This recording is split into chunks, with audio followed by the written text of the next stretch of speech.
resulted in the death of a young man. Here are the details. On November 7th, at around 12 p.m., 30-year-old Rusty Rosal showed up to his cousin Stanley Solik's apartment on Sergeant David Camacho Street in Tamuning, visibly drunk. That area, Sergeant David Camacho Street, has been, one of our hot areas where we're finding a lot of people, drinking and walking the street. That afternoon, Rosal and Solik were not just walking the streets intoxicated. The two were playing around with a machete when Rosal stabbed Solik in the left leg. According to court documents, Solik went to the adjacent apartment where another relative lived and was covered in blood, clutching his left leg. When the relative made a check of Solik's apartment, he saw Rosal wearing a white jersey covered in blood.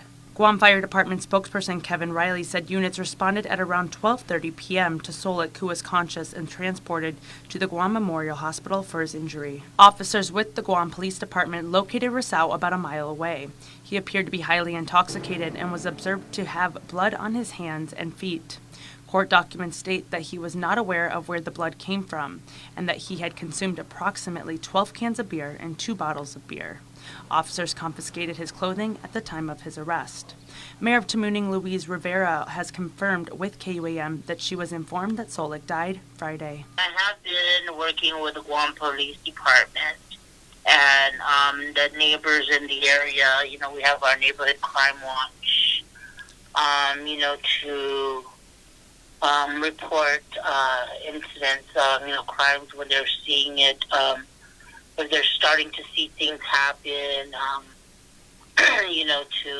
so that, we can help protect each other. Safety in the villages, it's been a top concern and prompted the administration to hold town hall meetings, and this came after a machete attack amongst family members in Mingilao. Do you believe that there's been any change since the town hall safety meetings that the governor has done?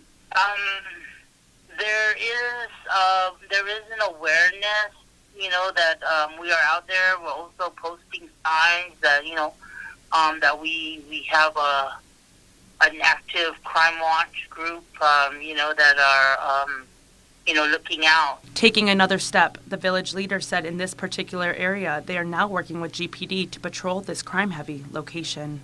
There are many steps that are needed, not to allow these individuals to drink, and other places. We say, hey, go drink at home, because even with just people, innocent residents going to the store to, to buy stuff for their family to eat, their lives are, they're scared and they're endangered, because the people that are consuming the alcohol, you don't know what state of mind they're in. Rosal was charged with aggravated assault as a second-degree felony and a special allegation of possession or use of a deadly weapon in the commission of a felony, but can still face additional charges. We just ask that, everyone talk to their family members about the bad habits of drinking, and, educate them on the causes of, what happens when they become, under the influence. Governor Lou Leon Guerrero says she hasn't seen a second letter from the Department of Corrections rank-and-file employees, but she plans on bringing everyone to the table to get to the bottom of what's happening at the prison. We're going to be meeting with the management and the staff there to look and see what exactly is, their concerns. According to the first and now second letter, their concerns remain with the leadership of DOC Director Samantha Brennan.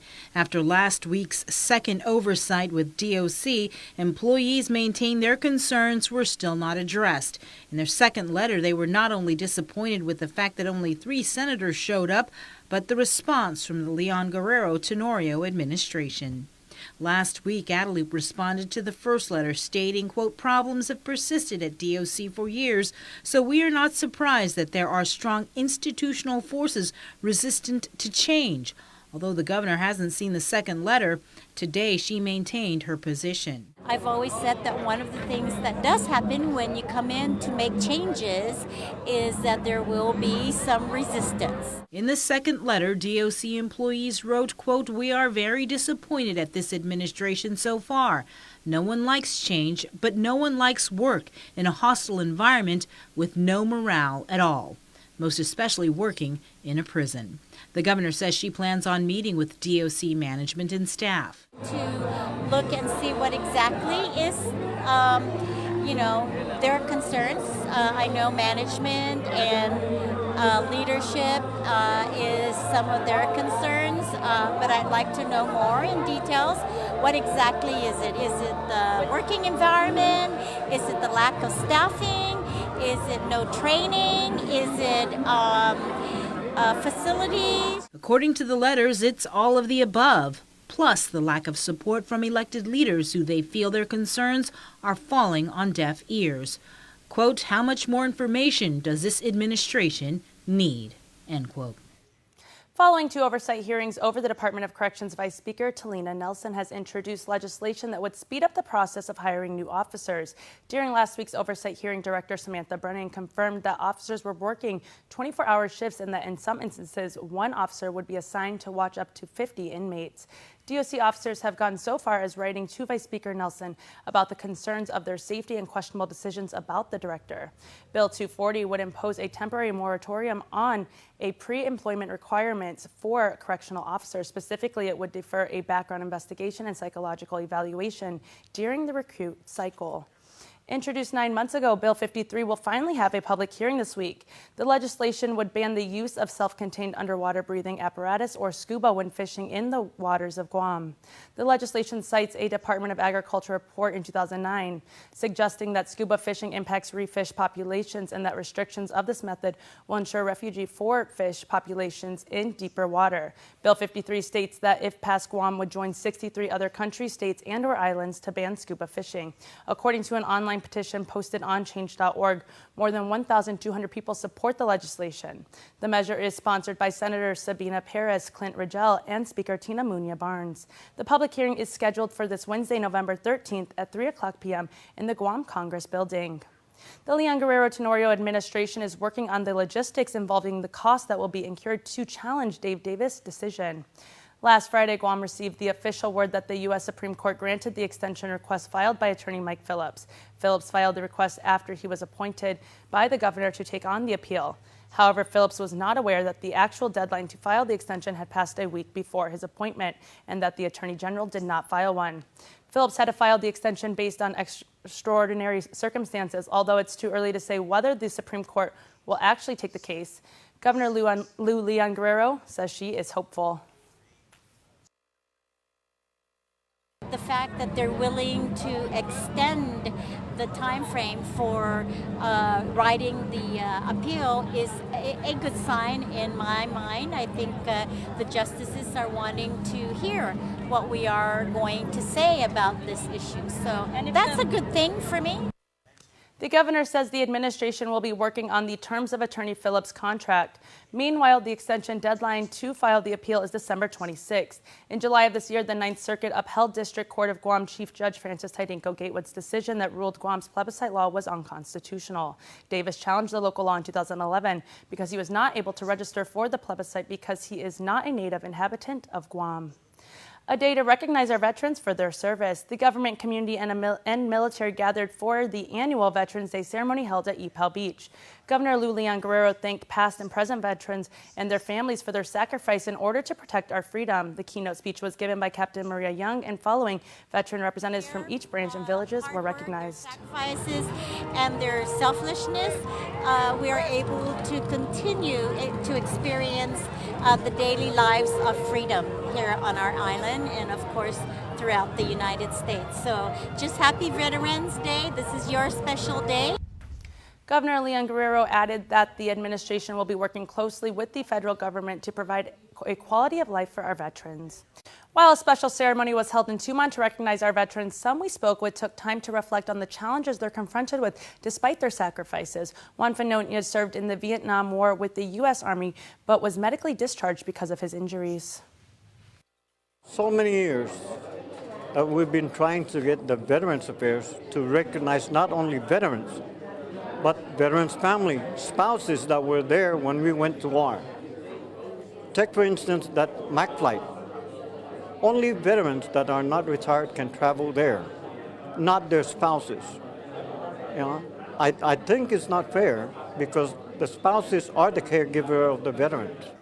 Raymond Baza is also a U.S. Army veteran. He spoke with us about the importance of veterans like himself talking with the youth. He has 3 grandchildren who are currently in the U.S. military serving in different parts of the world.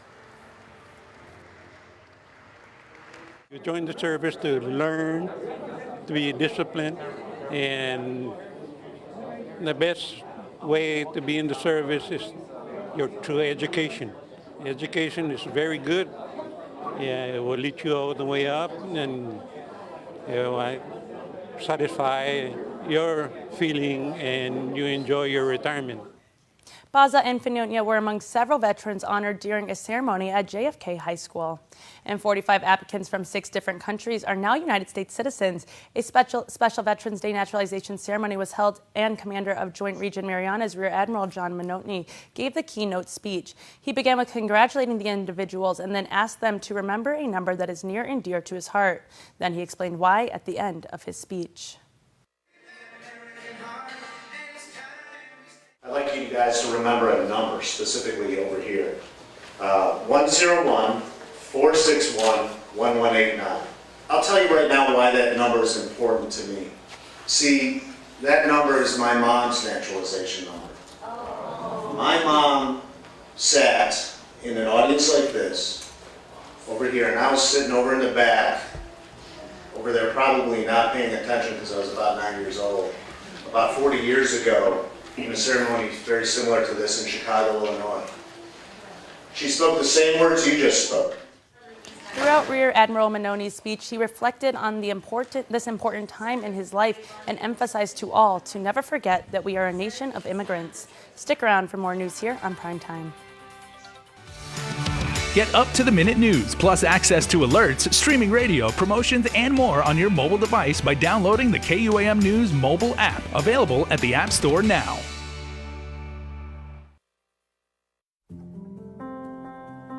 Matson is in this community. We've been in this community for decades. We're going to be in this community for decades to come. Things will get busy, things will get quiet, but we're going to be here. We're your hometown carrier. And that matters to us. Reliability is the core of our business. We take pride in ensuring that we arrive in Guam on time as scheduled. It's our local employees who understand the market, who understand the business, and provide that hard work for you each and every day. When we hold ourselves to high standards, our customers also hold us to high standards. We establish good business relationships that turn into friendships. That's why it's so important to be here and be trusted by your customers. We want you to trust Matson like your friend, like your family. Choose, press, play. Check out the latest flicks at home on Docomo Pacific View It On Demand, powered by TiVo. Here's our top picks for the month.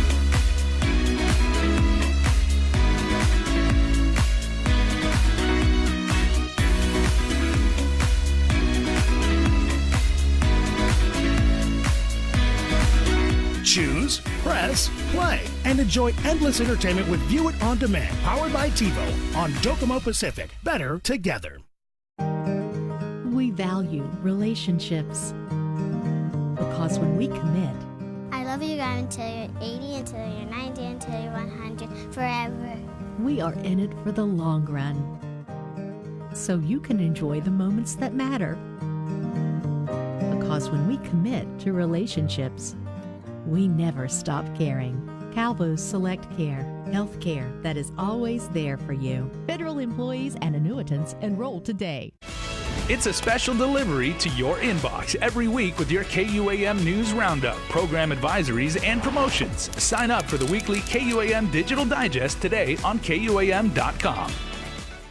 Public Health and Social Services confirms another positive case of dengue fever, noting that this is the 12th locally acquired infection with an additional 7 imported cases. The agency is canvassing the homes and notifying residents in the new area of concern to help clean any potential breeding sites. They also continue spraying pesticide at the high-risk target areas in Chico, including FB Leon Guerrero Middle School and Simon Sanchez High School. The little fire ant is on the list of the top 100 invasive species in the world. Recently, Glenn Dula, an agriculturist with Guam Department of Agriculture Biosecurity Division, spoke in front of Rotarians during their monthly luncheon meeting about the pesky pest. This came in as an accidental hitchhiker, probably from ornamentals coming in from Hawaii. Definitely from Hawaii, but we're not sure if it came in on produce, ornamentals, or from soil. The little fire ant was discovered on Guam in November 2011 at a green waste dump and is typically found around banana trees. They are considered a serious pest, with colonies spreading gradually over a large area, causing agricultural problems. Outside their native habitat, they can colonize, compost, the ground, leaf litter, banana trees, coconut trees, anything. So they go from the top of trees to the forest floor, into your house, into your oven, into your cupboard.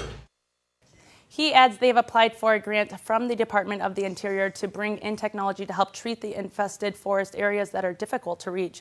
Dola's presentation was shot in its entirety, and you can check it out on KUAM.com for air dates and times. Make-A-Wish Guam and CNMI granted 14-year-old Anthony Cuenga's wish and had a special gift for him. Anthony was diagnosed last year, January, with a rare arterial disease. His wish was for a shopping spree in order to buy a new cell phone for himself and his mom. However, after eating breakfast at King's, GTA surprised him with the phones. Then Anthony went on the $2,000 shopping spree at Micronesia Mall. I'm just really happy, I guess, because after all the bad things, there's still good things that come. I just want to thank them very much for doing this for me, and I thank you for also doing it for other kids, because it's also hard for us. According to Make-A-Wish Guam and CNMI President Eric Tidinko, the foundation has been in the Marianas for 31 years and has granted over 300 wishes. The Guam Contractors Association, GHRA, and Guam Department of Labor are hosting the Registered Apprenticeship Program Industry Forum at the Dusit Thani Guam Resort on Tuesday and Wednesday. The keynote speaker is Kayleen McCabe, who is the host of the DIY Network's Rescue Renovation. She will be speaking about women in trades and opportunities in the construction industry. The goal of the conference is to encourage more companies to participate in the registered apprenticeship programs and take advantage of its benefits, including its tax credits. The forum gets underway tomorrow at 7:30 in the morning. The Tomorrow Land Trust Commission announces the date and location for its next town hall listening session. The next one will be held on Friday, November 22nd from 6 to 8 p.m. at the Mingilau Mayor's office. The listening sessions are being held to allow land trust constituents an opportunity to provide input on issues such as the lack of infrastructure, utilities, and/or access surveying difficulties, lending, and home construction challenges, as well as best farming practices and training. An announcement for December's town hall listening session is forthcoming. One of the island's newest pilots for the Army National Guard graduated with honors at Army Flight School. Warrant Officer 1 Devin Cruz was recognized as the Distinguished Honored Graduate after successfully completing the initial entry rotary wing course on October 25th at Fort Rucker, Alabama. Cruz had to complete the U.S. Army Warrant Officer Candidate School before attending 14 months of training in basic rotary wing skills, basic instrument skills, advanced RW skills, basic tactical navigation, and day and night basic warfighter skills in the UH-72 Dakota aircraft at Fort Rucker, Alabama. The final phase of the flight training consisted of flight qualification in the